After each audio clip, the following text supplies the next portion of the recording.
तो हम लोग प्राचीन भारतीय इतिहास में पहला अध्याय पढ़ रहे हैं और ये जो आपका पहला चैप्टर है ये वास्तव में अगर देखा जाए तो पूरे एंसेंट हिस्ट्री को कवर करता है। मैं सबसे पहले आपको एक बार फिर बता देता हूँ कि आज का जो एग्जाम का पैटर्न है, खासकर जो इस बार से एसएससी के पैटर्न में एक बहुत बड़ा बदलाव है। और वो बदलाव ये है कि आपको मेंस में भी अब जीएस के पोर्शन को सॉल्व करना होगा। हालांकि एग्जाम के पैटर्न में कोई बहुत बड़ा चेंज भी नहीं है, क्योंकि जो ऑब्जेक्टिव नेचर का पेपर था वही पेपर मेंस में भी रहेगा। नंबर ऑफ क्वेश्चंस भी सेम है। लेकिन एक बात का ध्यान रखिएगा कि जो मेंस का पेपर डिजाइन किया जाएगा उसमें पूरी संभावना है कि आपका पेपर स्टेटमेंट बेस्ड होगा। और इस बात की झलक पिछले 2 साल से टीसीएस के पेपर में बार बार मिल भी रही थी। अगर आप केवल पिछले 2 साल के पेपर का एनालिसिस करें ठीक से, तो आप क्या पाएंगे कि आजकल आपके पेपर में लगभग 5-6 क्वेश्चन स्टेटमेंट बेस्ड आ रहे हैं। कथन दिया रहता है और पूछा जाता है कौन सा कथन सही है, कौन सा कथन गलत है। और इस तरह के प्रश्न का सीधा सा मतलब यही हुआ कि जब आप अब कोई टॉपिक पढ़ें तो उसमें कॉन्सेप्ट जहां इन्वॉल्व है उसको भी फॉलो करें। जब तक कॉन्सेप्ट नहीं सीखेंगे तब तक बहुत सारे प्रश्नों का उत्तर नहीं दे पाएंगे। और ये कभी भी माइंड में मत रखिएगा कि हम केवल फैक्ट फैक्ट रट लेंगे और इससे हमारी सारी तैयारी हो जाएगी। नहीं तो इतिहास बहुत वास्ट है। आप केवल फैक्ट रटते रह जाएंगे, भूलते रहेंगे और कभी तैयारी नहीं हो पाएगी। इसलिए बहुत जरूरी है कोई टॉपिक पढ़ें तो उसको बहुत गहराई से समझने की कोशिश करें। केवल उतना समझ ले जिससे आप कम से कम गेस करने की एक कैपेसिटी पा जाएं कि प्रश्न के साथ जब 4 ऑप्शन आए तो आप गेस कर सके। तो उसी नजरिए से हम लोग इस अध्याय को पढ़ रहे हैं। आपका पहला अध्याय है कि प्राचीन भारतीय इतिहास को जानने के साधन क्या। तो एक बार फिर से पहले अभी तक पिछली 2 क्लास में जो पढ़ा है उसको हम लोग रिवाइज कर लेते हैं। देखिए, सबसे पहले शुरुआत कहां से की थी कि भारत के इतिहास को हम 3 अलग अलग कालखंडों में बांटते हैं, जिसमें पहला कालखंड या पहला टाइम फेज क्या है, एंशियंट इंडिया। तो एंशियंट इंडिया शुरुआत कहां से करेंगे हम लोग, प्री हिस्टोरिक एज से। और लगभग कहां तक का इतिहास पढ़ेंगे, 7th सेंचुरी एडी तक, यानी 7वीं शताब्दी ईस्वी तक का इतिहास, वो पूरा प्राचीन भारत का इतिहास। अब प्री हिस्टोरिक एज से लेकर के 7th सेंचुरी एडी तक जो भी घटनाक्रम रहा है उसको क्रोनोलॉजिकल ऑर्डर में हम फॉलो करते जाएंगे। ये देखेंगे प्री हिस्टोरिक एज के बाद अगला स्टेप क्या आया, उसके बाद अगला डेवलपमेंट क्या आया, यही आपका इतिहास है। तो कालक्रम के अनुसार आगे बढ़ने से पहले सवाल ये खड़ा होता है कि इतनी पुरानी बातें हमें पता कहां से चलती है। तो सोर्सेज की बात आ गई कि प्राचीन भारतीय इतिहास को जानने के स्रोत क्या है, सोर्सेज क्या है। फॉर एग्जाम्पल, अगर आपसे कहा जाता है कि उत्तर भारत का अंतिम महान हिंदू राजा हर्षवर्धन हुआ, जो दक्षिण भारत के एक राजा से हार गया, तो पुलकेशिन द्वितीय ने उसे नर्मदा नदी के किनारे अगर हरा दिया, तो इस बात का प्रमाण कहां, कैसे दावा किया जा रहा है कि वो हारा या जीता। तो इस बात का प्रमाण अभिलेखों से मिलता है। तो हर्षवर्धन को पुलकेशिन ने हराया, इस बात का प्रमाण किस अभिलेख से मिला है, एहोल अभिलेख। और एहोल अभिलेख की रचना किसने की थी, रविकीर्ति ने। और रविकीर्ति था कौन, कोर्ट पोएट ऑफ पुलकेशिन। तो इसका मतलब यह हुआ कि जिसने प्रत्यक्ष रूप से जो चीजें देखी हैं वो लिखी। तो ऐसे बहुत सारे प्रमाण हमें इतिहास के आज भी मिलते हैं जो हमें पुराने समय की बातें बताते हैं। तो उसी आधार पर अब तक हम लोगों ने डिस्कस किया कि अभिलेखों का बड़ा महत्व है। और अभिलेखों पर आपके पेपर में सीधे सीधे प्रश्न आता है। जैसे एक सवाल आया हुआ कि प्रयाग प्रशस्ति के रचनाकार कौन है, किसने लिखा था प्रयाग प्रशस्ति, हरिसेन ने। और प्रयाग प्रशस्ति किस राजा के बारे में जानकारी देता, समुद्रगुप्त के बारे में। फिर ऐसे ही सवाल आ सकता है कि भारत में सती प्रथा का पहला इंस्क्रिप्शनल रिकॉर्ड किसे माना जाता है, एरण अभिलेख। और एरण अभिलेख किस शासक का है, भानुगुप्त का। तो ये सारे फैक्ट आपको याद रखने हो। लेकिन फैक्ट के साथ साथ आपने कहानी सुनी है, तब आपने नोट्स में लिखा है, तो उम्मीद करता हूं अब आप उसे रिवाइज करेंगे तो आपको आसान लगेगा। तो उसी क्रम में आज हम लोग आगे बढ़ेंगे और टॉपिक डिस्कस करेंगे सिक्कों का।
देखिए, क्वाइंस से भी हमें हिस्ट्री में बहुत सारी बातें पता चलती हैं।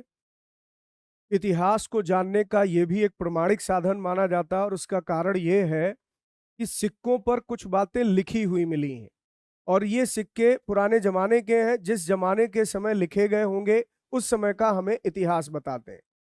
लेकिन सबसे पहला सवाल खड़ा ये होता है कि आखिर सिक्के प्रचलन में आए कब और क्यों आए। तो आज अगर आपसे कोई ये पूछे कि आप अपने पॉकेट में कॉइन्स क्यों रखते हो, तो सीधा सा इसका मतलब है भाई कुछ चीजें एक्सचेंज करने की जरूरत पड़ती है। हमें कहीं ना कहीं जो है सामान खरीदते हैं, फुटकर देना पड़ता है। आजकल तो टोकन करेंसी है, लेकिन पहले टोकन करेंसी सिस्टम नहीं था। पहले सिक्के एक मूल्य रखते थे, जैसे चांदी का सिक्का है, सोने का सिक्का है, तो उसका अपना एक फिजिकल असेट्स होता था, वो अपने आप में एक मूल्य रखता था। लेकिन ये ध्यान रखिएगा कि इसका प्रचलन आया व्यापार से, व्यापार में इसकी जरूरत पड़ी। तो पहले व्यापार बार्टर सिस्टम पर बेस्ड था, यानी एक्सचेंज किया जाता था गुड्स का, वस्तुओं का विनिमय होता था, सामान की अदला बदली की जाती थी। हमने कोई चीज ली और बदले में आपको कोई सामान दे दिया। तो मैंने आपको उदाहरण भी दिया था, जैसे गेहूं और चावल में एक्सचेंज किया गया। क्वांटिटी अलग अलग हो सकती है कि भाई 1 किलो चावल दे रहे हैं तो 10 किलो गेहूं ले रहे हैं, क्योंकि दोनों के मूल्य कहीं ना कहीं या उपयोगिता अलग अलग है। तो ऐसे बहुत सारे सिस्टम यहां पर काम करते थे। इसी को अर्थशास्त्र की भाषा में कहते हैं बार्टर इकोनॉमी, यानी वस्तुओं का लेन देन करना। लेकिन फिर एक ऐसा टाइम आया जब यहां पर विनिमय प्रणाली में हमें मौद्रिक व्यवस्था की जरूरत महसूस हुई, क्योंकि वस्तु विनिमय प्रणाली में एक बहुत बड़ी दिक्कत होती है कि हम चीजों को यहां आसानी से एक्सचेंज नहीं कर सकते। खासकर आधुनिक युग में तो कल्पना ही नहीं की जा सकती है। ये जमाना था तब जब आप कह सकते हैं मनुष्य सभ्यता के पहले चरण में था, प्राग ऐतिहासिक काल में, या सिंधु सभ्यता में व्यापार बहुत विकसित था, लेकिन फिर भी उनका व्यापार बार्टर सिस्टम पर बेस्ड था। फिर आगे चलकर भारत में इस बात का प्रमाण मिलता है कि मौद्रिक व्यवस्था का जन्म हुआ। तो पहला सवाल इस टॉपिक से बनता है कि प्राचीन भारत में सिक्कों का प्रचलन व्यापार में कब आया, या भारत के प्राचीनतम सिक्के किस समय के मिले हैं। तो एक यहां से सवाल शुरू होगा, तो उसका आंसर होगा कि सिक्कों की शुरुआत भारत के इतिहास में लगभग 6th सेंचुरी बीसी में मिलती है। तो पहला पॉइंट अपने नोटबुक में लिखिएगा, सिक्कों में लिखिए, the oldest coins,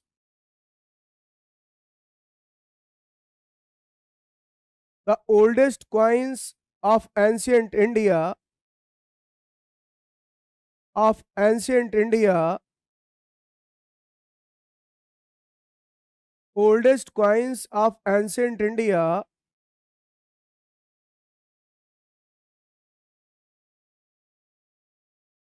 was came into practices, was came into practices, was came into practices as a medium of exchange, as a medium of exchange, as a medium of exchange in trade and commerce, medium of exchange in trade and commerce, in trade and commerce, trade and commerce in the 6th century BC. In the 6th century BC. In the 6th century BC,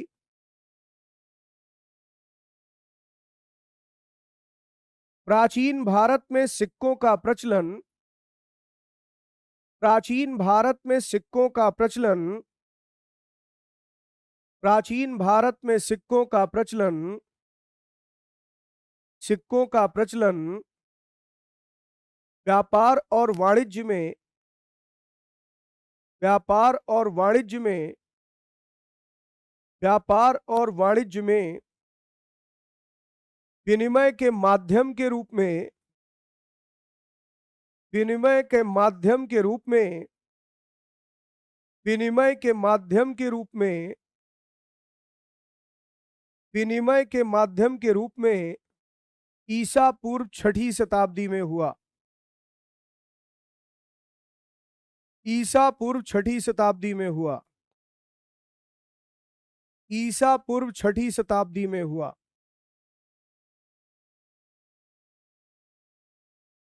छठी शताब्दी में हुआ।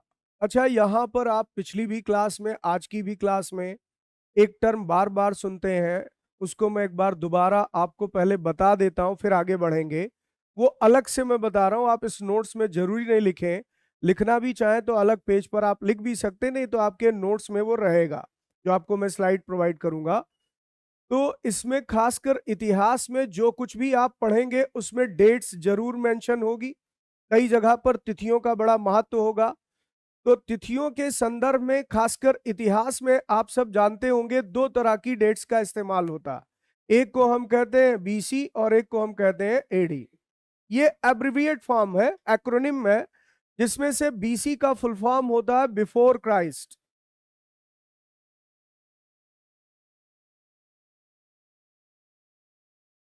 ईसा पूर्व। और जो AD का full form है ये है एना डोमिनी।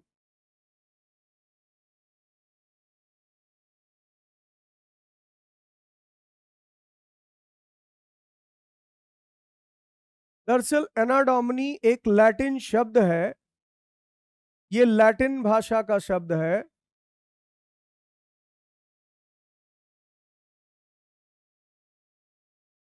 और इसका शाब्दिक अर्थ होता है ईयर ऑफ लॉर्ड,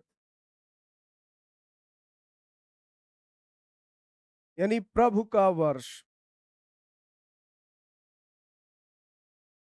और ये सिस्टम जिन लोगों ने डेवलप किया वो लोग थे ग्रीक्स, यानी यूनानी। तो इतिहास में आज जिस तरह से हम डेट्स का इस्तेमाल करते हैं वो ग्रीक्स लोगों की देन है, यूनानियों ने इसे डेवलप किया था। और ग्रीक में, ग्रीक कहने का मतलब आप समझ रहे होंगे, कंट्री है ग्रीस, वहां के लोगों को कहा जाता है। लेकिन आज वो छोटा देश रह गया। पुराने जमाने में वो पूरे यूरोप का लगभग सबसे बड़ा पार्ट था, क्योंकि तब यूरोप में केवल दो ही एम्पायर होते थे, एक रोमन एम्पायर और एक ग्रीक एम्पायर। तो यूनान सबसे पुराना राज्य हुआ करता था यूरोप में। आप ये भी समझ गए होंगे कि यूनान के लोगों का धर्म क्या था, क्योंकि आज यूरोप का धर्म क्या है, ईसाई। यानी ये लोग क्रिश्चियनिटी में बिलीव करते हैं, तो ये सब क्रिश्चियंस थे। और क्रिश्चियंस में जो धर्मगुरु होता है उसको पोप कहते हैं। तो पोप ग्रेनरी नाम के यहाँ पर एक पोप हुए, फादर हुए, और उन्होंने एक कैलेंडर डेवलप किया और उसी कैलेंडर का नाम पड़ा जो है ग्रिगोरियन कैलेंडर। तो आज पूरी दुनिया में ग्रिगोरियन कैलेंडर का इस्तेमाल किया जाए। ये केवल कहानी में सुन लीजिए, बाकी माइंड में रखिएगा, हो सकता है एग्जाम में भी कोई काम आ जाए, लेकिन ये बताना इसलिए पड़ रहा है जिससे डेट आपको समझ में आए। तो पोप ग्रेनरी ने जो कैलेंडर बनाया वो कहलाया ग्रेगोरियन कैलेंडर। और ग्रेगोरियन कैलेंडर को ही आज पूरी दुनिया फॉलो करती है, जिसमें आप देखते हैं कि ये कैलकुलेशन कहीं ना कहीं एक एस्ट्रोनॉमिकल कैलकुलेशन है। क्योंकि हम सब जानते हैं कि हमारी पृथ्वी सूर्य के चारों ओर परिक्रमा कर रही है, और इस परिक्रमण में वो 365 से कुछ ज्यादा समय लेती, उसी को हम 1 ईयर कहते हैं। तो जो अर्थ का 1 ईयर है उसकी कैलकुलेशन करने का इन्होंने एक तरीका डेवलप किया, और इन्होंने इसे 12 महीनों में बांट दिया। तो जो 12 महीने, उसको एक नाम दे दिया इन्होंने, जैसे पहला महीना जनवरी, फरवरी, मार्च, इस तरह से। और अगर आप इनके नाम देखेंगे तो वो रोमन और यूनानी सभ्यताओं के ही आधार पर, जैसे वहां पर रोम में आगे चलकर एक महान राजा हुए अगस्टस, उनके नाम पर अगस्त का महीना है। जूलियस सीजर के नाम पर जुलाई का महीना है। गॉडेस जूना के नाम पर जून का महीना है। तो अपने कल्चर के हिसाब से इन्होंने मंथ्स के नाम रख दिए, और आज पूरी दुनिया इसी कैलेंडर को फॉलो करती है। ये इंटरनेशनल कैलेंडर है, और इसकी वजह है, हम इंडियन कैलेंडर के हिसाब से इंटरनेशनल कोई डील नहीं कर सकते। जरा आप ऐसे सोचकर देखिए कि भारत में 26 जनवरी की रिपब्लिक परेड होनी है, हमने किसी दूसरे देश के राष्ट्राध्यक्ष को अपने यहाँ मेहमान बनाया, भाई यही कल्चर रहता है रिपब्लिक डे पर। मान लीजिए फ्रांस के राष्ट्रपति को हमने यहाँ पर इनविटेशन भेजा कि आपको रिपब्लिक डे की सेरेमनी में चीफ गेस्ट बनकर आना है, तो क्या हम इनविटेशन पर ये थोड़ी लिखेंगे कि चैत्र रामनवमी को आप हमारे यहाँ चीफ गेस्ट हैं? तो समझ ही नहीं पाएगा भाई बुला कब रहे हैं। तो उसे तो बताना पड़ेगा ना इंटरनेशनल डेट में।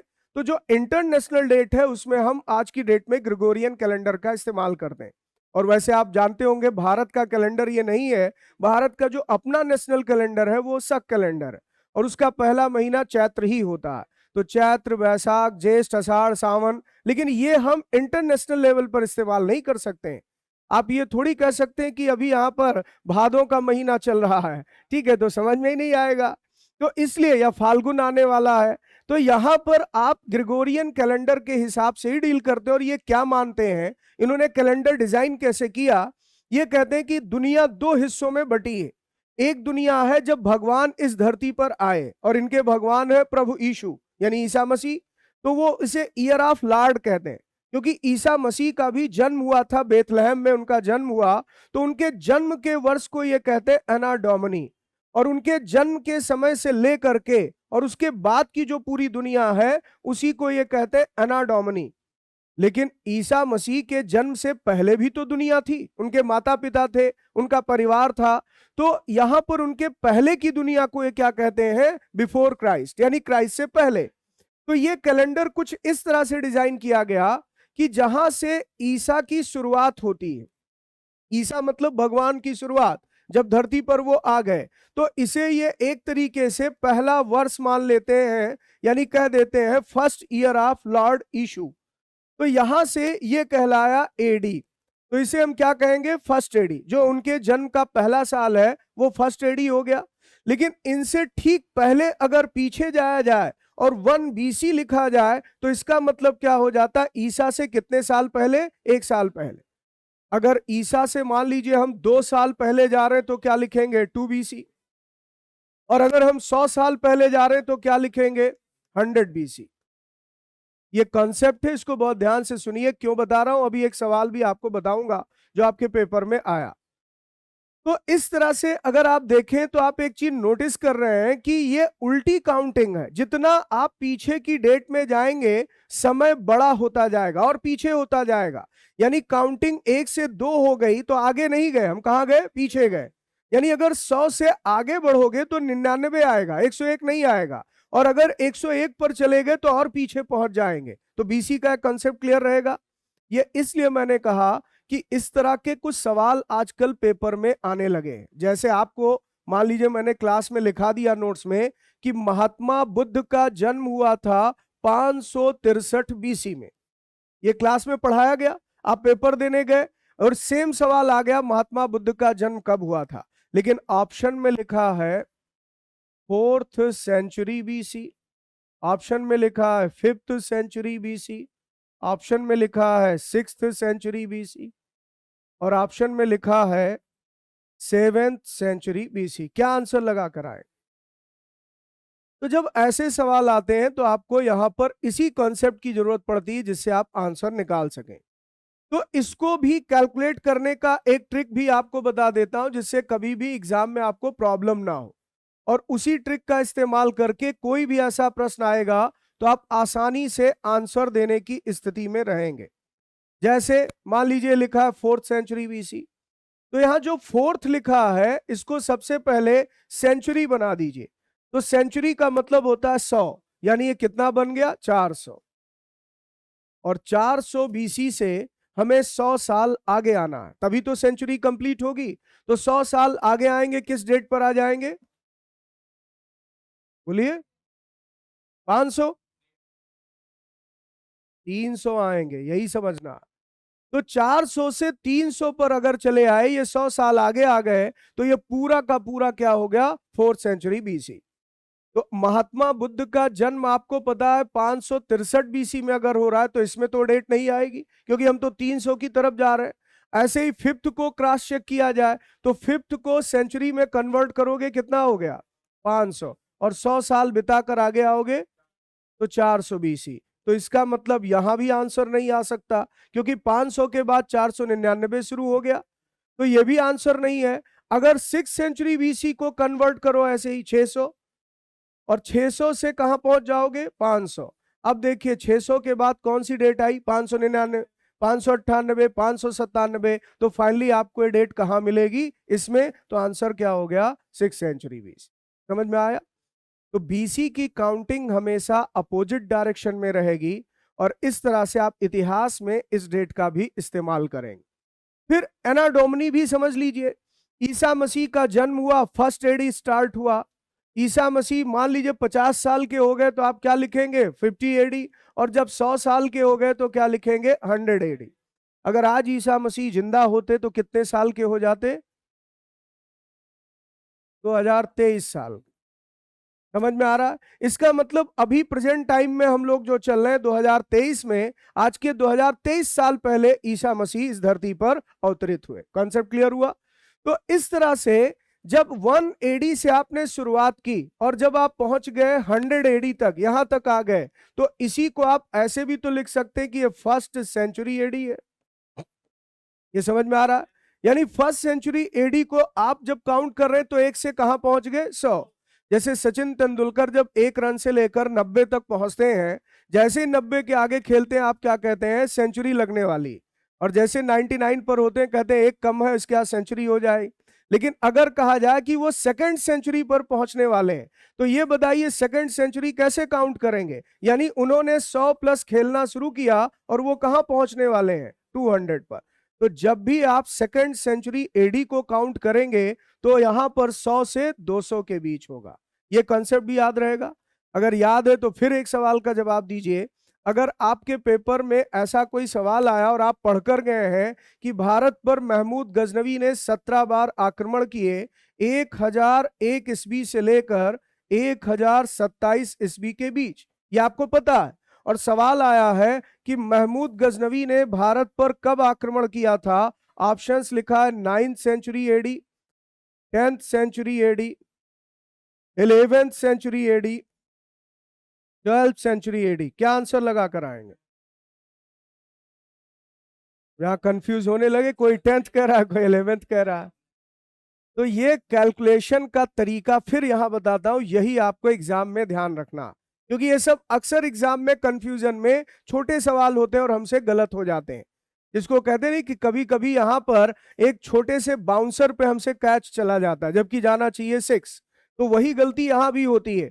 जैसे 9th सेंचुरी एडी लिखा है, तो एक बार फिर से 9th सेंचुरी को 900 में बदल दीजिए। लेकिन इसमें क्या करना है? इसमें बैकवर्ड नहीं जाना, आगे। तो आगे कैसे जाना? 800 से 900 पे पहुंचना, यही करना।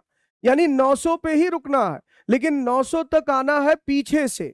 यहां पर जब एडी कैलकुलेशन कर रहे होंगे तो जो 800 से 900 चल रहा होगा वो होगा 9th सेंचुरी। यही सबसे बड़ा कंफ्यूजन होता है। कारण क्या है? क्योंकि जब आप फर्स्ट सेंचुरी एडी कहते हैं तो 1 से 100 पर गए थे, और जब आप सेकंड सेंचुरी एडी कह रहे हैं तो 100 से 200 पर गए हैं। तो इसका मतलब जब आप 9 कह रहे हो तो 800 से 900 पर आना होगा। क्योंकि आप देखिए सेकंड सेंचुरी एडी, तो आप क्या करिए? सेकंड सेंचुरी को किस में कन्वर्ट करिए? 200 में। लेकिन 200 से 300 मत जाइए, 100 से 200 पर आइए, तब सेकंड सेंचुरी होगी। यानी अगर सचिन तेंदुलकर यहां पर 9th सेंचुरी मारने जा रहे हैं तो 901 रन नहीं कहलाएगा, वो 899 के ठीक बाद जैसे ही 900 पर पहुंचेंगे हम कह देंगे 9th सेंचुरी हो गई। जहां एग्जाम में फंसने लगी है, सचिन तेंदुलकर की सेंचुरी याद करिए, अपने आप आसानी से कैलकुलेशन कर लेंगे। और ये इसलिए क्योंकि ऐसे प्रश्न आजकल आ रहे हैं और आप फंसे नहीं, इसलिए डेट को लेकर कहीं कंफ्यूजन नहीं होना चाहिए। फिर एक बार एक ट्रिक समझिए। अगर आपसे 5th सेंचुरी बीसी कहा गया है तो क्या करना है? 5th सेंचुरी को 500 बनाइए, लेकिन 500 से कहां जाइए? 400। और अगर 5th सेंचुरी एडी कहा है तो फिर से 5th सेंचुरी को 500 बनाइए, लेकिन यहां क्या करिए? 400 से 500 पर आई। दोनों उल्टा है, देख रहे हैं? तो एक में 500 से 400 जा रहे हैं, एक में 400 से 500 आ रहे हैं। यही सेंचुरी बीसी और एडी का फर्क है। तो अब अगर इतना समझ गए तो जो सवाल पूछा था महमूद गजनवी वाला, क्या आंसर होगा? ये कौन सी सेंचुरी है? 11वीं है। जैसे अभी हम लोग कौन सी सेंचुरी में जी रहे हैं? 21वीं।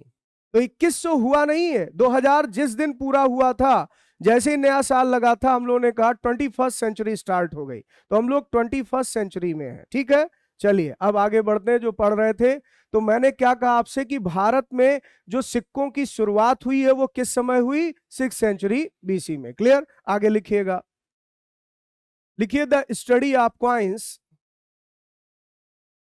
the study of coins, the study of coins is called numismatics. Numismatics is called numismatics, and the oldest coins of India and the oldest coins of India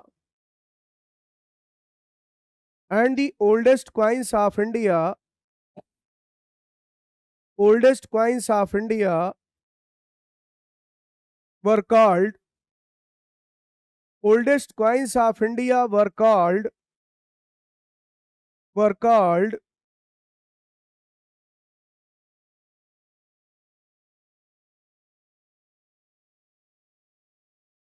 punch-marked coins. Punch-marked coins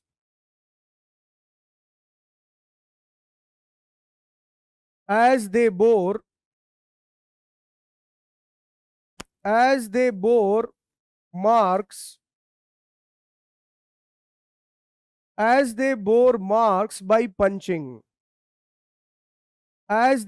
marks by punching by punching. These coins were mostly made of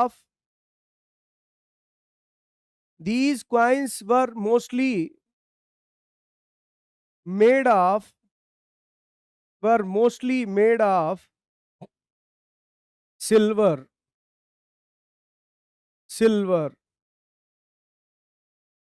In literary sources,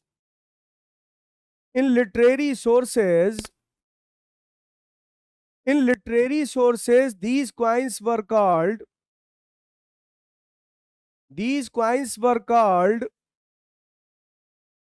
karshapan.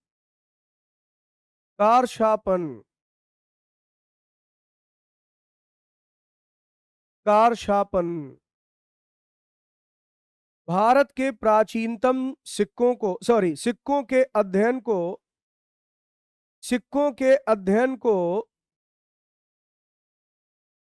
सिक्कों के अध्ययन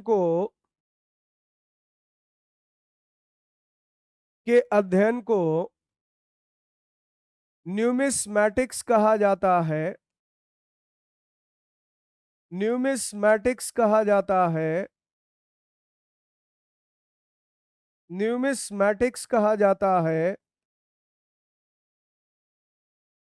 numismatics कहा जाता है और भारत के प्राचीनतम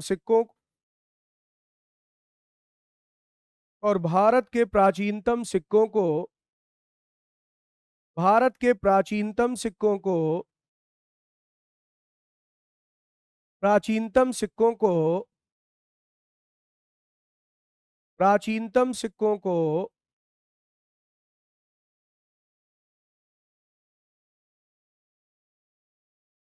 पंच marked या आहत सिक्के कहा गया है। पंच मार्क्ड या आहत सिक्के कहा गया है। पंच मार्क्ड या आहत सिक्के कहा गया है क्योंकि इन पर ठप्पा मारकर चित्र बनाया गया है। क्योंकि इन पर ठप्पा मारकर चित्र बनाया गया है। क्योंकि इन पर ठप्पा मारकर चित्र बनाया गया है। ठप्पा मारकर चित्र बनाया गया है। ठप्पा मारकर चित्र बनाया गया है। साहित्यिक स्रोतों में इन सिक्कों को कारशापण कहा गया है। साहित्यिक स्रोतों में इन सिक्कों को कारशापन कहा गया है।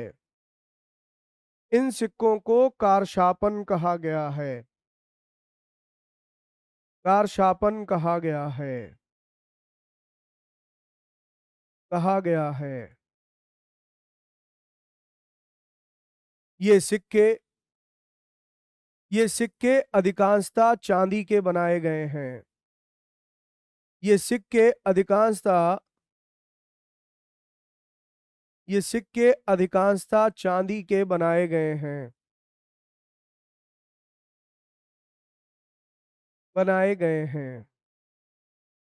तो कुल मिलाकर के पहला सवाल हो गया कि प्राचीन भारतीय इतिहास को जानने के जो पुरातात्विक साधन है उनमें सिक्के भी एक स्रोत है। दूसरा हो गया कि सिक्कों का अध्ययन एक विज्ञान में होता है, उस विज्ञान को न्यूमिस्मैटिक्स कहते हैं। तीसरा, जो भारत में सिक्कों का प्रचलन मिला है सबसे पहले, वो ईसा पूर्व 6ठी शताब्दी के सिक्के हैं। चौथा, इन सिक्कों को नाम दिया गया है पंचमार्ड कॉइन्स, क्योंकि उस समय इन सिक्कों पर जो फिगर बनाए जाते थे, बोर किया जाता था, पंच को ठप्पा मारा जाता था। आज भी आप कॉइन्स पर देखते हैं चित्र बने होते हैं, लेकिन उनकी मिंटिंग होती है मशीन से। पहले ऐसी मशीनें तो थी नहीं, टेक्नोलॉजी इतनी एडवांस थी नहीं, लेकिन ये लोग मेटल को क्या करते थे, गर्म करके, यानी उसको एक तरीके से आप कह सकते हैं थोड़ा सा मेल्टिंग स्टेटस में लाकर उस पर ठप्पा मारते थे और उससे चित्र बन जाता था। तो इसीलिए इनका नाम क्या पड़ गया, पंचमार्ड कॉइन्स। लिटरेरी सोर्सेज में इनका उल्लेख हुआ है और इन्हें कारशापण कहा गया। तो अगर एग्जाम में आया कि प्राचीनतम सिक्कों को साहित्यिक स्रोतों में क्या कहा गया, तो आंसर क्या हो गया, कारशापण। और वैसे इन जनरल पुरातात्विक रूप से क्या कहा गया, तो आहत सिक्के। समझ में आ गया। अब एक चीज ध्यान दीजिए, सिक्कों पर अगर चित्र बनाए जाते थे तो आखिर इस पर लिखने की परंपरा कब शुरू हुई। यानी कुछ लेख युक्त सिक्के मिले हैं, रिटन अकाउंट्स उन पर मिलते हैं, तो सिक्कों पर कोई बहुत ज्यादा चीजें तो लिखी नहीं मिल सकती हैं, लेकिन उस पर हो सकता है राजा का नाम लिखा हो सकता है उस पर कोई डेट्स लिखी हो, या कोई इवेंट भी हो सकता है लिखा रहे। जैसे आप देखेंगे समुद्रगुप्त का एक सिक्का मिला है जिस पर उसे एक म्यूजिकल इंस्ट्रूमेंट प्ले करते हुए बनाया गया है और उसमें नीचे उसके बारे में कुछ लिखा है। तो लिखने की परंपरा कहां से शुरू होती है, तो मानते हैं कि हिंदुस्तान में जब मौर्य वंश का पतन हो गया तो उसके बाद कुछ विदेशी शासकों ने अपनी सत्ता स्थापित की, और उन्हीं को आप लोग आगे पढ़ने वाले, उनको पोस्ट मॉर्यन डायनेस्टी कहा गया।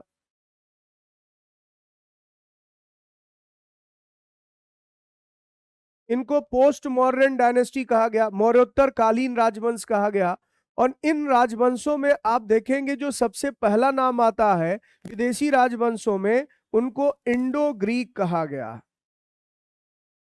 उनको हिंद यवन कहा गया। आप में से कोई भी स्टूडेंट किसी भी हिंद यवन वंश के राजा का नाम बता सकता है, हिंद यवन वंश के किसी भी राजा का नाम।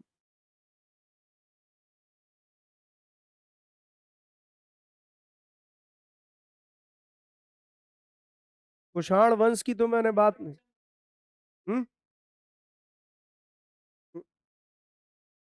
अलेक्जेंडर तो ग्रीक था, बिल्कुल था, लेकिन अलेक्जेंडर तो आप देखेंगे बहुत पहले ही आया और उसने कोई सिक्के नहीं चलाए थे। उसे इंडो ग्रीक नहीं कहेंगे, मैंने इसीलिए इंडो ग्रीक लिखा। केवल ग्रीक लिखा होता तो बिल्कुल सही बात थी, अलेक्जेंडर। लेकिन इंडो ग्रीक राजाओं में जो सबसे बड़ा नाम है उसका नाम था मिनांडर। ठीक है, मिनांडर नाम के एक राजा हुए जिनके ऊपर एक किताब मिलती है, मिलिंद पन्हो, नागसेन ने लिखी है। तो मिनांडर इंडो ग्रीक वंश के राजा थे। अब इनके बारे में आगे आपको पढ़ाऊंगा भी, लेकिन यहां इनका जिक्र क्यों कर रहा हूं, क्योंकि यही पहला वंश है जिसने लेख युक्त सिक्कों की परंपरा शुरू की। पहली बार इन लोगों ने गोल्ड के क्वाइंस पर राजाओं के नाम लिखवाने शुरू किए। ये परंपरा इन्होंने शुरू की और आगे चलकर भारत में इसे सबसे ज्यादा पॉपुलर बनाया जिन राजाओं ने, उन्हें कुषाण कहा गया। जैसे कुषाणों में सबसे महत्वपूर्ण राजा का नाम, अरे उसका नाम तो बताइएगा, कक्षा 6 की किताब में है यार उस पर कहानी। कुषाण वंश का सबसे महान राजा कौन हुआ, कनिष्क, बिल्कुल। तो कनिष्क जो है कुषाण वंश के राजा थे और उन्होंने भारत में सोने के सिक्कों पर जो लेख युक्त परंपरा आई उसको कहा जाता है एक ट्रेडिशन सा बना दिया। तो इस तरह से भारत में लेख युक्त सिक्कों का प्रचलन वो मुख्यतः कुषाणों ने ही किया, लेकिन बिगनिंग अगर किसी ने की थी तो किसने की थी, इंडो ग्रीक। तो इस पर भी एक नोट्स लिखिएगा, लिखिए।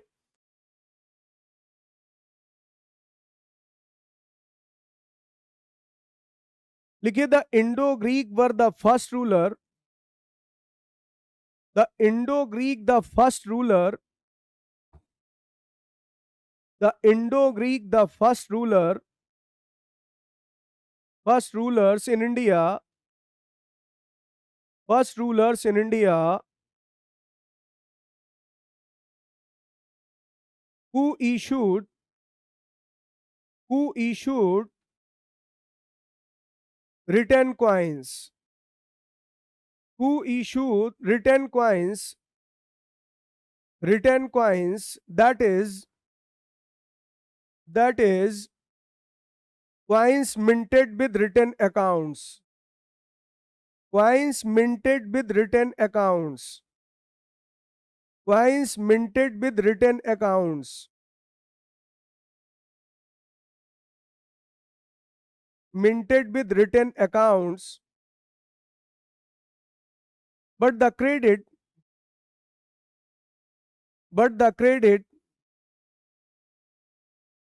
to issue written gold coins, to issue written gold coins in India, written gold coins in India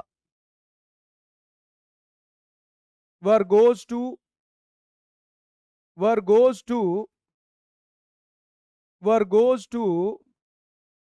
Kushan rulers, were goes to Kushan rulers,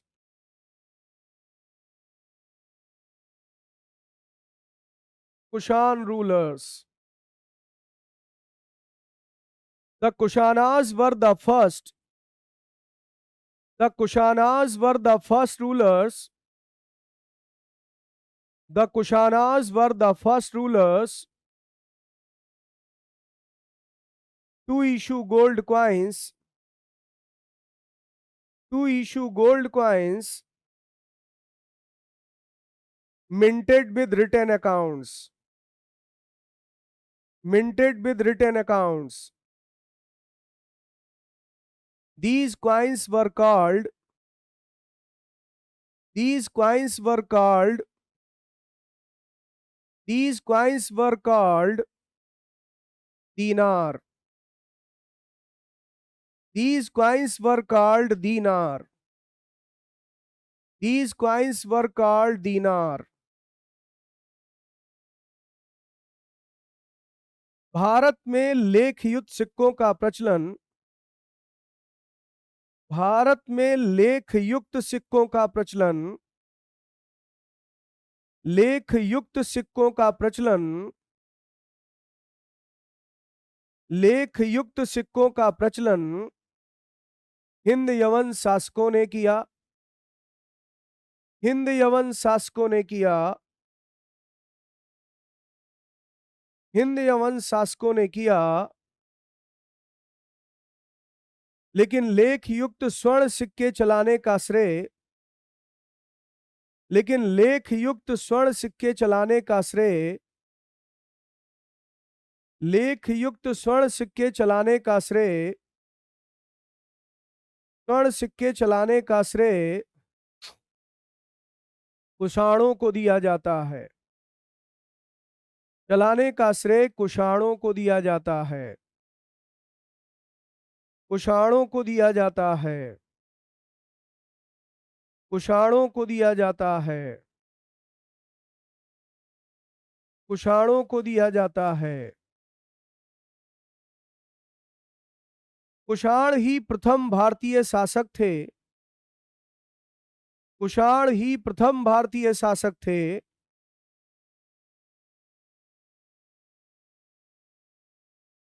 Kushan ही प्रथम भारतीय शासक थे जिन्होंने जिन्होंने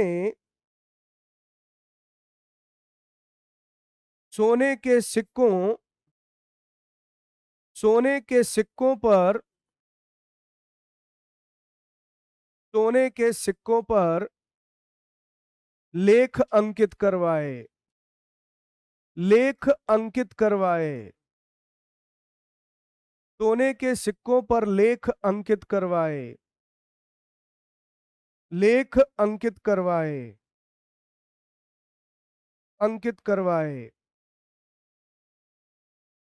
इन सिक्कों को, इन सिक्कों को दीनार कहा गया, इन सिक्कों को दीनार कहा गया,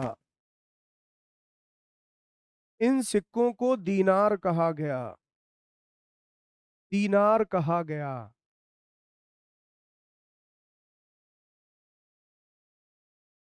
अब देखिए, इससे आगे के स्टेप पर बढ़े तो आप पाएंगे कि इसी पोस्ट मॉडर्न डायनेस्टी में कुछ इंडियन डायनेस्टीज हुई। ये सब वो डायनेस्टीज थी जो फॉरेन से इंडिया में आए और सेटल हुए। कुछ इंडियन डायनेस्टीज थी जिसमें सबसे पावरफुल डायनेस्टी हुई, उसका नाम था सातवाहन।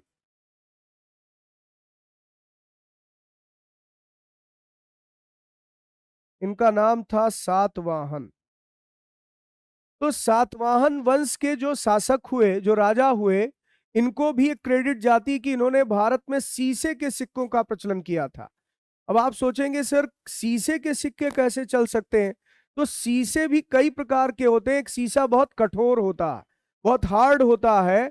खासकर आप नोटिस करें, कभी आप जो वाटर के लिए ग्लास यूज करते हैं, उसका जो बॉटम पार्ट होता है आप देखिएगा, वो बहुत हार्ड होता है। तो इस तरीके से आप पाएंगे शीशे के सिक्के भी वो इन्होंने प्रचलन किए थे भारत में, और विनिमय में बड़ी मात्रा में इनका उपयोग किया गया था। तो एक यहां इन्हें श्रेय दिया जाता है। दूसरा, आगे चलकर भारत में जब गुप्त वंश के राजा आए तो व्यापार में सोने के सिक्कों का प्रचलन सबसे ज्यादा हुआ।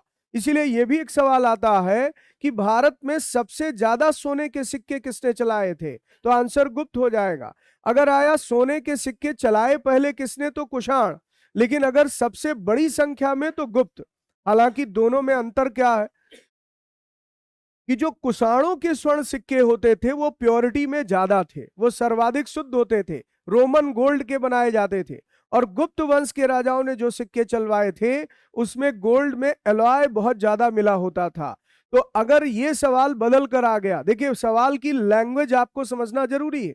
अगर पूछा गया सर्वाधिक शुद्ध सोने के सिक्के किस राजवंश के राजाओं ने चलाए थे, तो कुषाणों ने।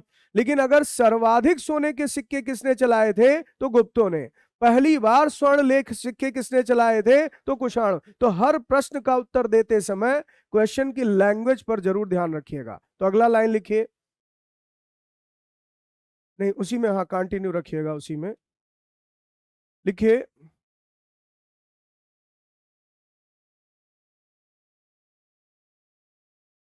लिखिए Kushans, the Kushans, the Kushans issued gold coins. The Kushans issued gold coins in maximum purity. In maximum purity. In maximum purity, which were made of, which were made of Roman golds, which were made of Roman golds and of 124 grains. 124 grains. 124 grains.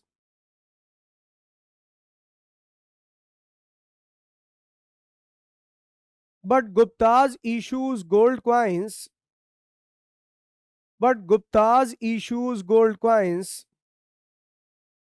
But Gupta's issues gold coins. Gupta's issues gold coins. Gupta's issued gold coins in maximum number. In maximum number. In maximum number. Maximum number. Bharat में सर्वाधिक शुद्ध सोने के सिक्के, भारत में सर्वाधिक शुद्ध सोने के सिक्के, सर्वाधिक शुद्ध सोने के सिक्के कुषाण राजाओं ने चलाए। कुषाण राजाओं ने चलाए, जो रोमन गोल्ड के बने होते थे, जो रोमन गोल्ड के बने होते थे, जो रोमन गोल्ड के बने होते थे, रोमन गोल्ड के बने होते थे और 124 ग्रेन के होते थे, और 124 ग्रेन के होते थे, 124 ग्रेन के होते थे। भारत में सबसे ज्यादा स्वर्ण सिक्के भारत में सबसे ज्यादा स्वर्ण सिक्के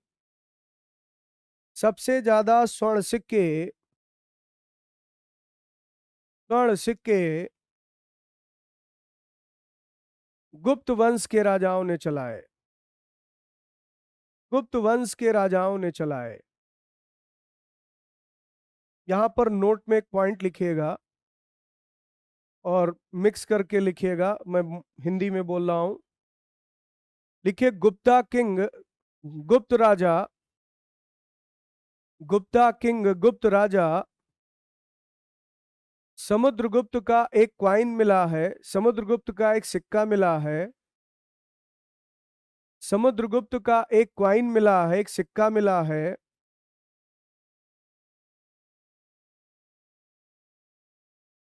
जिस पर उसे वीणा प्ले करते हुए, जिस पर उसे वीणा बजाते हुए चित्रित किया गया है, जिस पर उसे वीणा प्ले करते हुए मिंटेड किया गया है। वीणा बजाते हुए चित्रित किया गया है, जिस पर उसे वीणा बजाते हुए चित्रित किया गया है, वीणा प्ले करते हुए मिंटेड किया गया है। minted with a posture in which showing him playing with veena, playing with veena. वीणा समझ रहे हैं ना, एक म्यूजिकल इंस्ट्रूमेंट है, वो हाथ में लिए है और उसका चित्र बना है। ये दिखा रहा है कि उसे वीणा बजाने का शौक था। ठीक, चलिए आगे बढ़ते हैं। देखिए वैसे तो सिक्कों का भी अपना पूरा एक इतिहास है, लेकिन हम सिक्कों का इतिहास तो पढ़ नहीं रहे। नहीं तो सिक्कों का इतिहास पढ़ने लगेंगे तो कहानी और आगे जाएगी। आप देखेंगे भारत में जब अरबों का आक्रमण हुआ मोहम्मद बिन कासिम का, तो उसने यहाँ पर पहली बार अरबी सिक्के का प्रचलन किया, जिसको दिरहम कहा गया। फिर जब दिल्ली का राजा बना, सुल्तान बना इल्तुतमिश, तो उसने प्योर अरबिक क्वाइन शुरू किया, टंका और जीतल उसका नाम था। फिर आगे चलकर आप देखेंगे कि भारत में यहाँ पर जब मुगलों का शासन आया, तो उस दौर में यहाँ पर हुमायूं ने एक चमड़े का सिक्का शुरू किया। फिर शेरशाह सूरी के हाथ में सत्ता आ गई, तो उसने चांदी का एक सिक्का चलाया जिसका नाम पड़ा रुपया। अंग्रेजों ने भी वही बाद में अडॉप्ट कर लिया और वही रुपया आज तक भारत में नाम है। तो चांदी का सिक्का शेरशाह सूरी ने चलाया था, जिसका नाम होता था रुपया, और तांबे के छोटे सिक्कों को दाम कहा जाता था। इसलिए आज भी गांवों में किसी चीज की कीमत को दाम बोलते हैं, कितना दाम हुआ। तो दाम शब्द ये उसी समय से प्रचलन में आया। लेकिन हम सिक्कों का इतिहास आगे पढ़ेंगे। यहां पर आप सिक्कों के बारे में जितना जानना था वो जान चुके हैं। अब हम लोग अगले टॉपिक पर आते हैं, वो है स्मारक।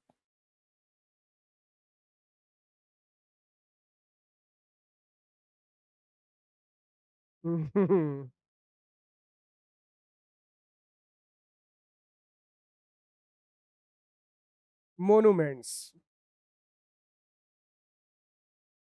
मोनूमेंट्स, इसी को एक दूसरा नाम भी हम दे सकते हैं, वो है स्थापत्य।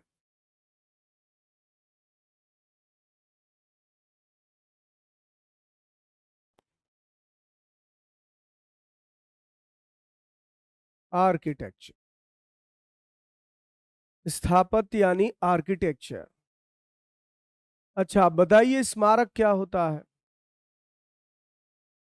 किसी की याद में जब कोई संरचना बनाई जाए, कोई बिल्डिंग बनाई जाए, कोई पिलर बनाया जाए, कोई भी ऐसी चीज बनाई जाए जो वास्तुकला के रूप में आपके सामने हो, तो वास्तुकला या स्थापत्य का मतलब होता है इमारत की संरचना। लेकिन ध्यान रखिएगा, घर बनाना नहीं, किसी की याद में कुछ बनाना। इसीलिए इसका नाम स्मारक है, इसको मोन्यूमेंट्स कहते हैं। तो मोन्यूमेंट्स के रूप में जब हम प्राचीन भारत की बात करते हैं, तो बहुत तरह के मोन्यूमेंट्स बने थे। जैसे सबसे ज्यादा अशोक ने बनवाए थे, पाषाण स्तंभों को काट कर तैयार किया गया। या फिर इसी तरीके से आप देखिएगा, पत्थरों को काट कर कई जानवरों की मूर्तियां बनाई और उनको उन पिलर पर बैठाया गया। आप जानते होंगे सारनाथ में जो लायन पिलर है, वही आज इंडिया का नेशनल एम्बलम भी है। लेकिन जो पुरानी इमारतें बनी, उसमें जो सुरक्षित मिली, यानी बहुत सारे तो नष्ट हो गए प्राचीन भारत के, लेकिन जो सुरक्षित मिली है उसमें सबसे महत्वपूर्ण है मंदिर, यानी टेम्पल्स। अब टेम्पल्स क्यों बनाए जाते थे ये तो बताने की जरूरत नहीं है। आराध्य देव या भगवान की पूजा करने के लिए एक प्रेयर हाउस होता था, वही टेम्पल है जहां लोग पूजा के लिए जाते थे। लेकिन एक सवाल जरूर आपसे पूछा जा सकता है कि भारत में मंदिरों का निर्माण कब शुरू हुआ। तो अगर ये सवाल पूछा जाए भारत में भगवान की पूजा कब शुरू हुई, तो जब से मानव सभ्यता ने जन्म लिया तब से हो रहा। आप देखें अगर तो हड़प्पा सभ्यता में भी लोग भगवान शिव के उपासक थे, शिवलिंग मिले हैं, या उनके मोहरों पर भगवान शिव के पशुपत शिव के चित्र मिले हैं। मोहनजोदड़ो से भगवान शिव का एक चित्र मिला है, लेकिन उस समय कोई मंदिर नहीं मिला। और ज्यादातर इतिहासकार तो ये कहते हैं कि मंदिर थे ही नहीं उस समय। फिर सिंधु सभ्यता के पतन के बाद आर्यों की संस्कृति आई, वैदिक सभ्यता आई। आर्य लोग भी भगवान के उपासक थे। यहाँ ऋग्वेद में कई देवताओं के नाम मिलते हैं। सबसे प्रमुख देवता आर्यों के इंद्र थे, तो इंद्र अग्नि इन सब की पूजा होती थी। लेकिन मंदिर नहीं मिला। क्यों नहीं मंदिर मिला? क्योंकि उनके पूजा पद्धति के तरीके अलग थे। वो मंत्रों का उच्चारण करके उसे गाते थे और मंत्रों के द्वारा देवताओं को प्रार्थना करते थे, उनकी उपासना करते थे, या यज्ञ जैसे कर्मकांड करते थे। लेकिन धीरे धीरे भारत में आप देखेंगे एक परंपरा आई जहां पर भगवान का भी घर बनाया जाने लगा। पहले भगवान का घर नहीं था। भगवान माना जाता था पूरे समस्त लोक में व्याप्त है, कण कण में भगवान व्याप्त है। लेकिन फिर भगवान का भी एक घर बनाया गया और वही घर है मंदिर। तो ये परंपरा आई गुप्त काल में। तो पहला सवाल और इसका जवाब यही है, अगर पेपर में आ गया कि भारत में मंदिर निर्माण कला का जन्म कब हुआ था, तो आंसर क्या लगा कर आएंगे? गुप्त काल में। अब गुप्त काल में जब मंदिर बनना शुरू हुआ तो इनसे प्रेरणा पाकर के भारत के हर एक हिस्से में कई संख्या में मंदिर बनने लगे। और इसके परिणाम स्वरूप क्या हुआ, सब अपने अपने तरीके से मंदिरों को सजाने के तरीके लाने लगे। और इसके कारण मंदिरों के निर्माण की 3 शैलियां भारत में विकसित होंगे। तो ये भी एक सवाल आता है। शैली का मतलब होता आर्किटेक्चर स्टाइल। आर्किटेक्चर स्टाइल की बात है, यानी अलग अलग तरीके के मंदिर बनने शुरू हुए। तो आप पाएंगे कि यहां पर पूरे भारत में जिस तरह के मंदिर मिले हैं, उन शैलियों को 3 नाम दिया गया है। एक को कहा गया है नागर शैली,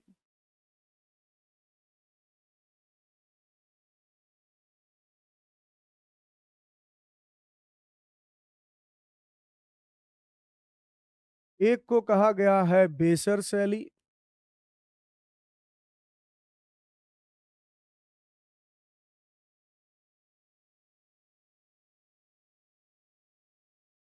और एक को कहा गया है द्रविड़ शैली।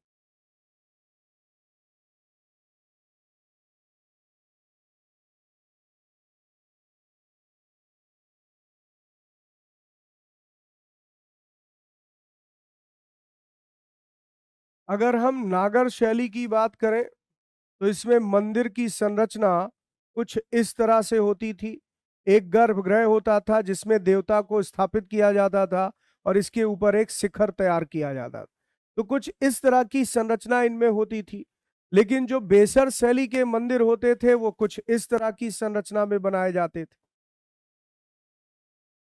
यानी इसमें 3 देवताओं को स्थापित कर दिया, ऊपर कोई शिखर नहीं होता था। ये संरचना अपनाते थे, सपाट छत होती थी मंदिर की। तो एक मंदिर जिसमें आप देखेंगे शिखर बनाया जाता, एक मंदिर बिना शिखर के होते, तो इसे क्या नाम दिया गया? बेसर।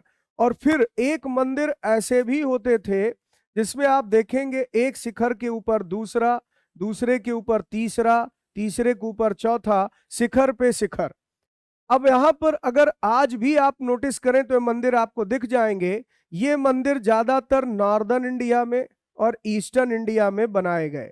ये मंदिर आपको पाएंगे डेक्कन के रीजन में, यानी महाराष्ट्र के इलाके में बनाए गए, मध्य भारत भी कह सकते हैं। और ये मंदिर आपको साउथ इंडिया में, दक्षिण भारत। तो आप दक्षिण की तरफ कभी भी जाएंगे तो केवल शिखर नहीं मिलेगा, बहुत ऊंचा शिखर मिलेगा, उसे विमान कहते हैं। तो दोनों के यहाँ पर मंदिर के निर्माण शैलियों में फर्क आया और इस तरह से 3 मंदिर बने, तीनों अलग अलग स्टाइल में बने और अलग अलग क्षेत्रों में बने। तो आपके एग्जाम में क्या आएगा कि द्रविड़ शैली के मंदिरों का निर्माण भारत के किस क्षेत्र में होता था? दक्षिण भाग। या नागर शैली के मंदिर कहाँ बनाए जाते थे? नॉर्दर्न और ईस्टर्न इंडिया में। या बेसर शैली के मंदिर कहाँ बनाए जाते थे? सेंट्रल पार्ट ऑफ इंडिया में। तो क्लियर है। और ये सारी चीजें डेवलप हुई यहाँ पर गुप्त काल में। तो इसके कुछ प्रमुख उदाहरण भी हैं, चलिए अब इस पर पूरा नोट्स लिखिएगा। देखिए, दक्कन कहते हैं जो उत्तर और दक्षिण के बीच का भाग आता है। दक्कन एक प्रायद्वीपीय भाग है और उस प्रायद्वीप का भी एक नॉर्दर्न पार्ट है, सेंट्रल अपलैंड्स, और एक है यहाँ पर बिल्कुल सदर्न पार्ट। तो जब दक्षिण कहते हैं तो कर्नाटक, तमिलनाडु, केरला, ये पूरा राज्य आ जाता है, और आंध्रा से नीचे तक का पूरा भाग। लेकिन जब आप महाराष्ट्र और मध्य प्रदेश, क्योंकि मध्य प्रदेश एक ऐसा राज्य है जो महाराष्ट्र से भी लगा हुआ, तो वो वाली बेल्ट कहलाती है, ध्यान रखिएगा, सेंट्रल पार्ट ऑफ इंडिया। यही फर्क है दक्कन का। हाँ, लिखिए।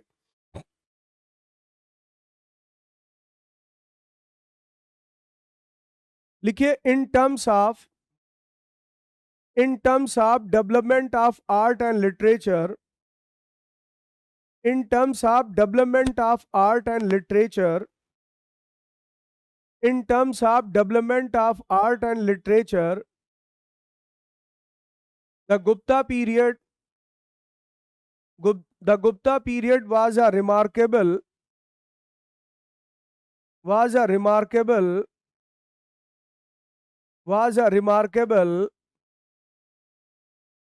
progress period, remarkable progress period, remarkable progress period. Hence, the Gupta period is recognized as, hence the Gupta period is recognized as, is recognized as, is recognized as classical age or the golden period of ancient India. Classical age or the golden period of ancient India. Classical age or golden period of ancient India. Or golden period of ancient India.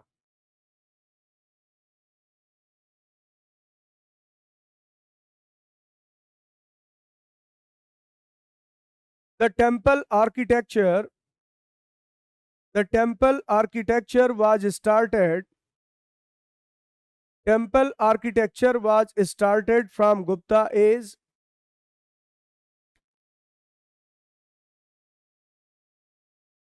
was started from Gupta age, and the most famous temple, and the most famous temple built in Gupta age, most famous temple built in Gupta age, built in Gupta age was Dasa Avatar temple,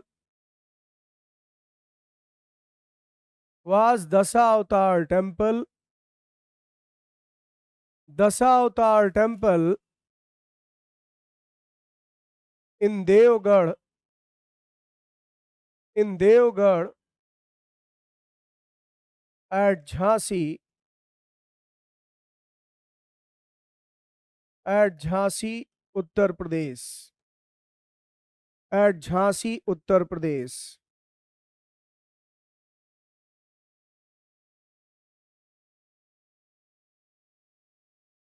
कला और साहित्य के विकास की दृष्टि से,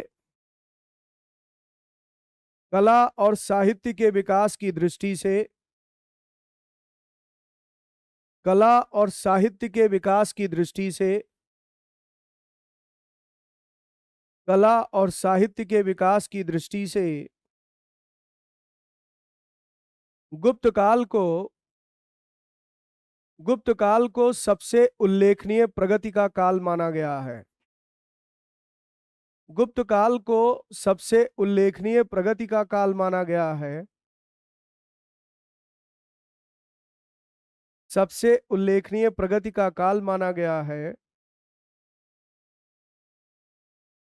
और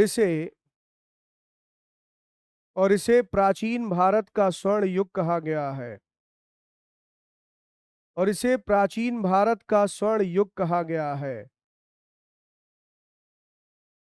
प्राचीन भारत का स्वर्ण युग कहा गया है। प्राचीन भारत का स्वर्ण युग कहा गया है। मंदिर स्थापत्य की शुरुआत मंदिर स्थापत्य की शुरुआत मंदिर स्थापत्य की शुरुआत गुप्त काल में ही हुई। गुप्त काल में ही हुई। गुप्त काल में ही हुई और गुप्त काल में निर्मित गुप्त काल में निर्मित गुप्त काल में निर्मित सबसे प्रमुख मंदिरों में देवगढ़ का दशावतार मंदिर भी शामिल है। देवगढ़ का दशावतार मंदिर भी शामिल है। देवगढ़ का दशावतार मंदिर भी शामिल है।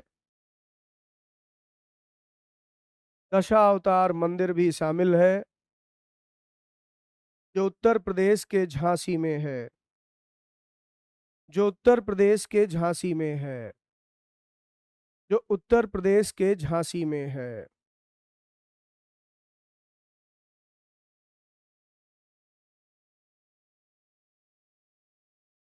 In early medieval age, in early medieval age, in early medieval age, there were there were three architecture style. There were three architecture style of temples building, of temples building, of temples building.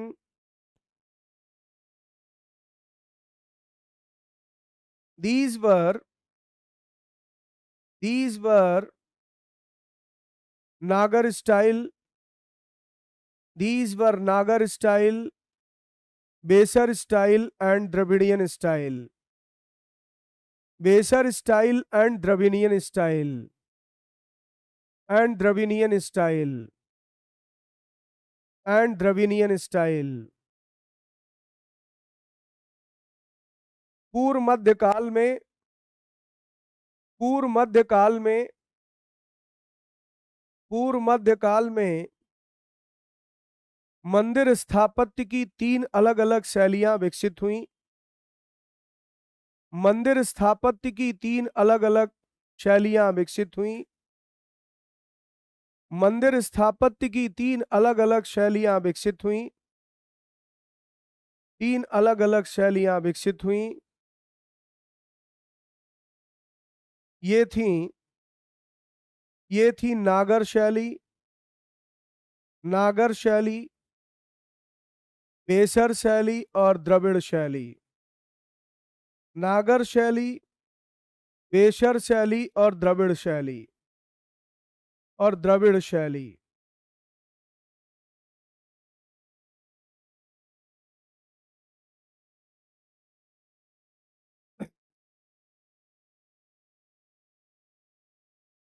The Nagar style temples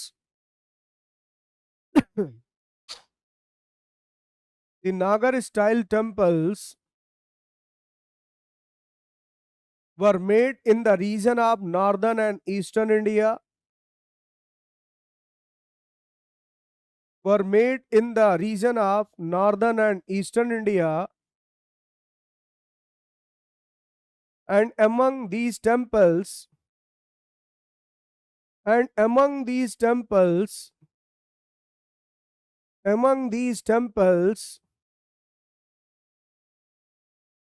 Temple of Konark Sun Temple of Konark, Jagannath Temple of Puri, Jagannath Temple of Puri, Jagannath Temple of Puri, Dasavatar Temple of Devgarh,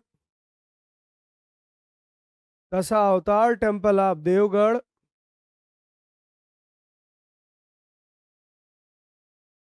and Khajuraho Temple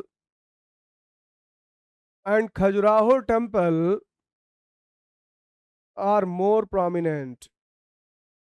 Are more prominent. Are more prominent.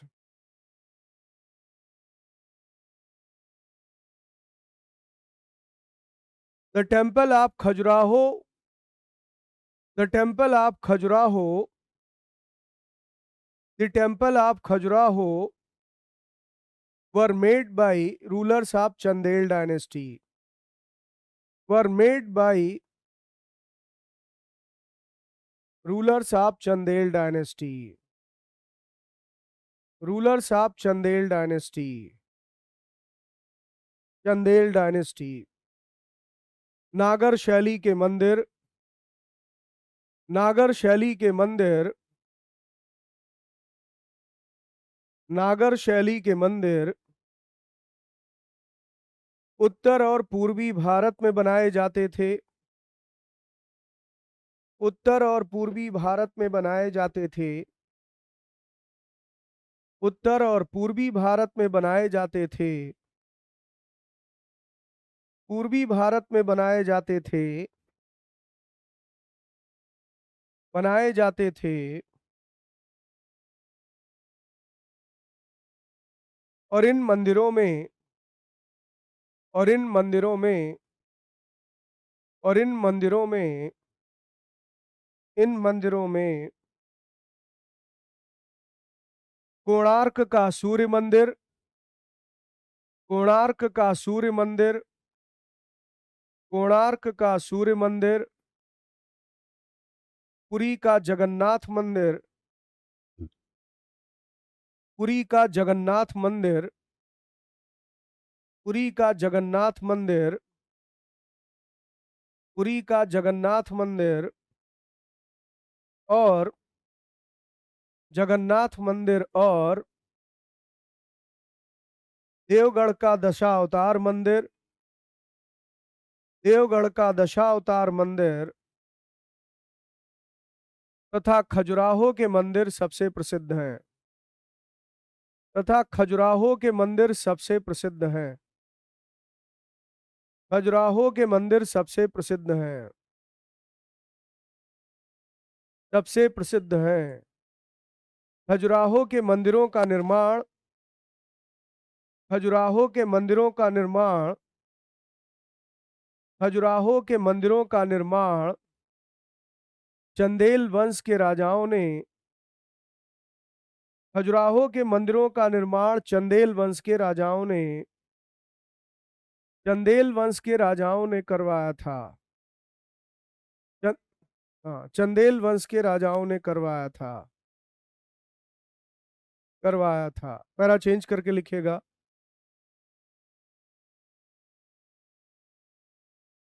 The Vesar style temples,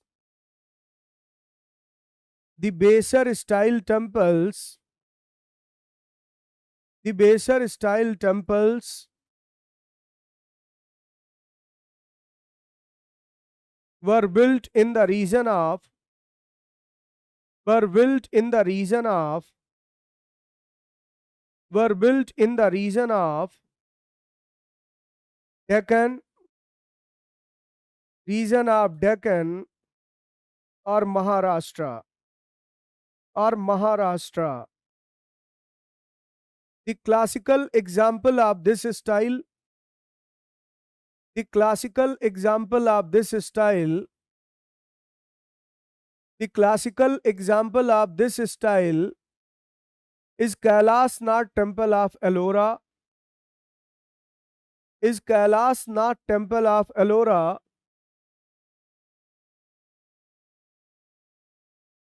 Kailas Nath Temple of Ellora, which was built by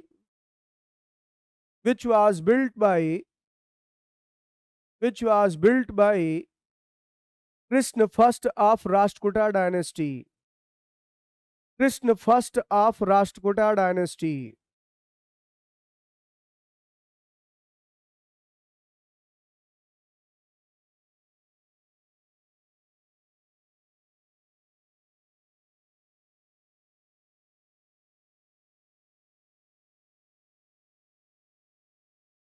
Krishna first of Rashtrakuta dynasty. बेसर शैली के मंदिर, बेसर शैली के मंदिर, बेसर शैली के मंदिर, बेसर शैली के मंदिर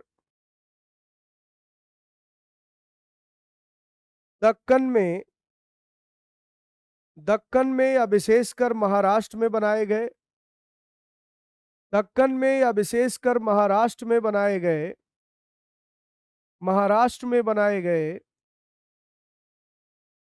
महाराष्ट्र में बनाए गए। और इसका सबसे अच्छा उदाहरण,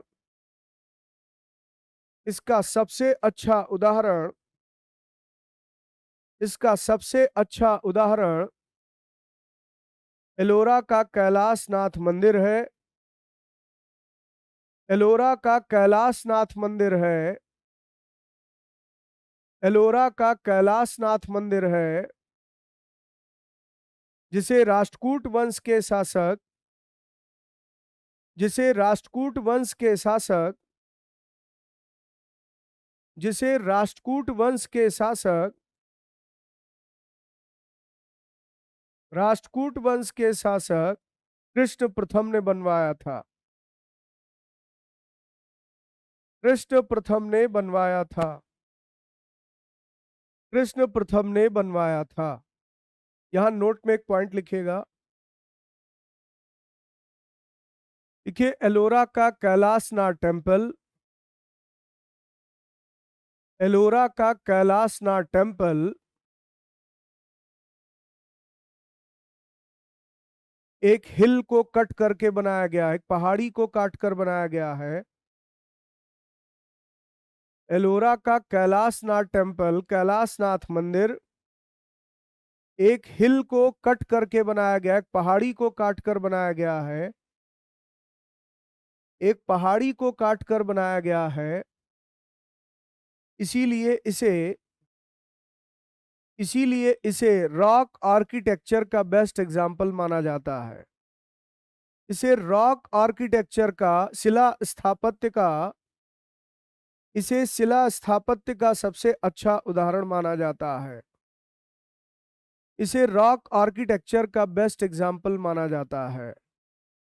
शिला स्थापत्य का सबसे अच्छा उदाहरण माना जाता है। रॉक आर्किटेक्चर का बेस्ट एग्जाम्पल माना जाता है। शिला स्थापत्य का सबसे अच्छा उदाहरण माना जाता है। फिर पैरा चेंज करके लिखिए। लिखिए, the style of Dravidian temples, the style of Dravidian temples, the style of Dravidian temples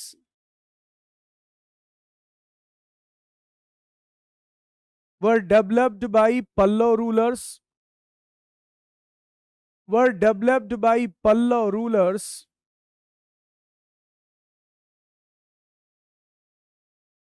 of Kanchipuram, of Kanchipuram in Tamil Nadu, of Kanchipuram in Tamil Nadu, Tamil Nadu.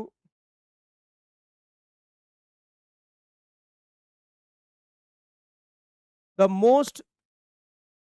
most important example of Dravidian temple, the most important example of Dravidian temple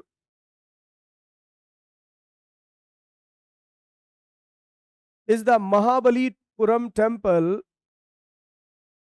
is the Mahabalipuram temple, is the Mahabalipuram temple built on seashore, built on seashore, S-H-O-R-E, seashore, and Kailasnath temple of Kanchipuram, and Kailasnath temple of Kanchipuram.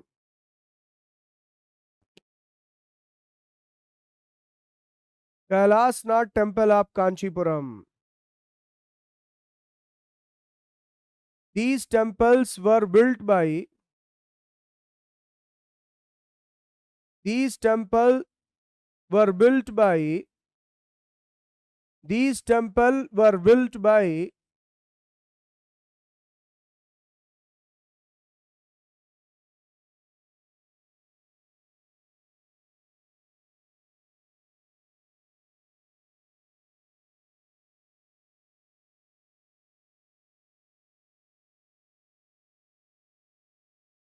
Narasimhavarman II of Pallava dynasty.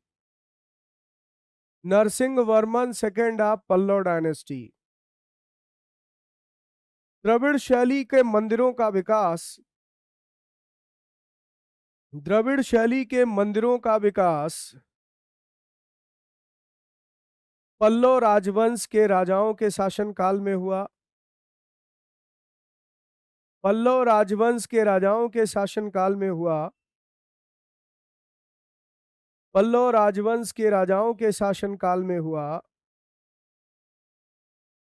Pallav राजवंश के राजाओं के शासनकाल में हुआ, जिनकी राजधानी तमिलनाडु में कांचीपुरम थी। जिनकी राजधानी तमिलनाडु में कांचीपुरम थी।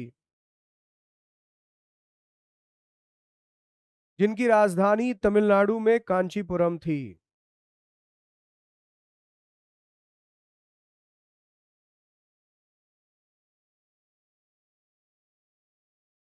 द्रविड़ शैली में बने मंदिरों का सबसे अच्छा उदाहरण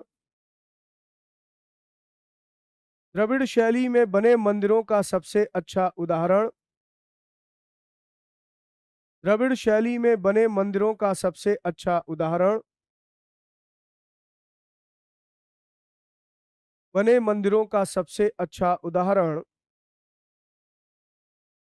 सबसे अच्छा उदाहरण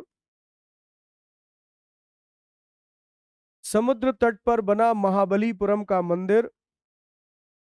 समुद्र तट पर बना महाबलीपुरम मंदिर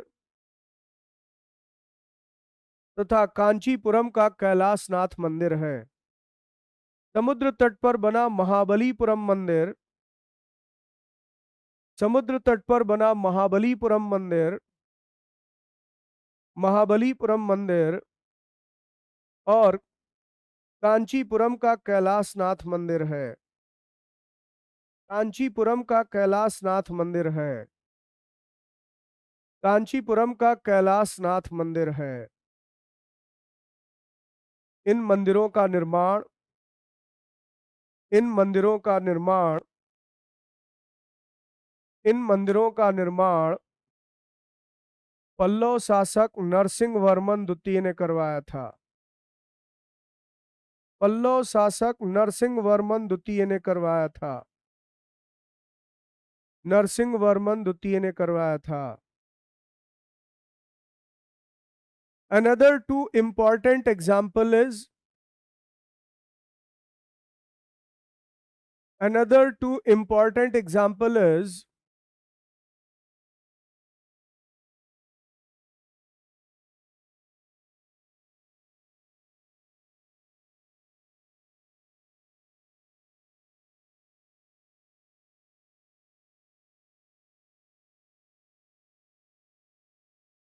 Brihadeshwara temple of Tanjore.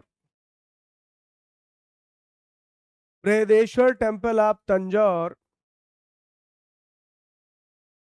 Brihadeshwara temple of Tanjore. Tanjore built by Raj first Chola king। Raj first Chola king and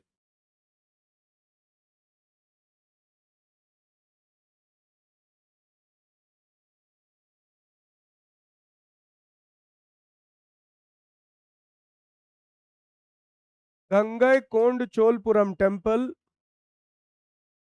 Gangaikonda temple Gangaikonda temple built by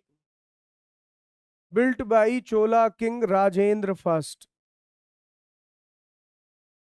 Rajendra first, built by Chola king Rajendra first.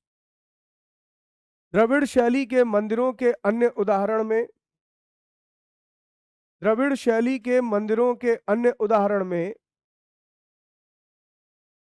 द्रविड़ शैली के मंदिरों के अन्य उदाहरण में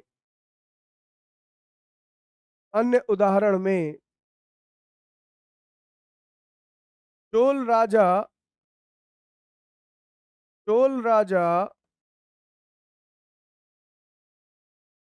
राजराज प्रथम द्वारा निर्मित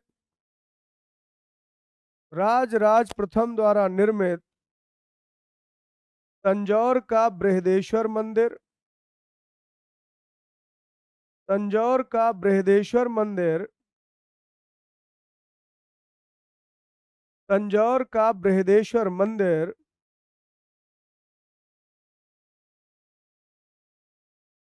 और उनके बेटे राजेंद्र प्रथम द्वारा निर्मित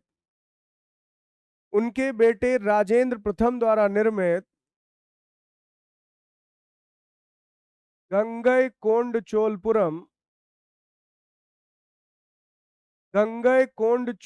का मंदिर सबसे महत्वपूर्ण है। गंगईकोंडचोलपुरम का मंदिर उल्लेखनीय है। गंगईकोंडचोलपुरम का मंदिर उल्लेखनीय है। गंगईकोंडचोलपुरम का मंदिर उल्लेखनीय है। उल्लेखनीय है। उल्लेखनीय है। तो ये था स्थापत्य के बारे में कुछ बेसिक चीजें। अब उसके बाद अगली क्लास में आपको मैं लिटरेचर पर ऐसे ही पढ़ाऊंगा कि पूरे प्राचीन भारत के इतिहास में लिटरेरी सोर्सेस का क्या कंट्रीब्यूशन है। तो एक छोटा सा टॉपिक चित्रकला बचा है जिसको डिस्कस करेंगे और फिर आगे डिस्कस करेंगे लिटरेचर। एक चीज आप लोग और ध्यान रखिएगा कि आजकल आपके एसएससी के एग्जाम में जो स्टैटिक जीके के क्वेश्चंस आते हैं उसमें एक टॉपिक है आपका स्टैटिक जीके में आर्ट एंड कल्चर। तो आर्ट एंड कल्चर भी आप एंशिएंट हिस्ट्री से ही ज्यादातर तैयार करेंगे, इसलिए मैं जानबूझकर भी ये टॉपिक अभी करवा रहा हूं क्योंकि आप जीएस पढ़ने का मतलब कंप्लीट जीएस यहाँ पढ़ रहे हैं। तो मेरा टारगेट ये नहीं है कि केवल सिर्फ सिलेबस पूरा हो, आपकी तैयारी इस ढंग से हो कि वो रिजल्ट में कन्वर्ट हो। तो ये जो नोट्स आप बना रहे हैं इसे पूरा का पूरा याद करना पड़ेगा। ठीक है, ओके, थैंक यू।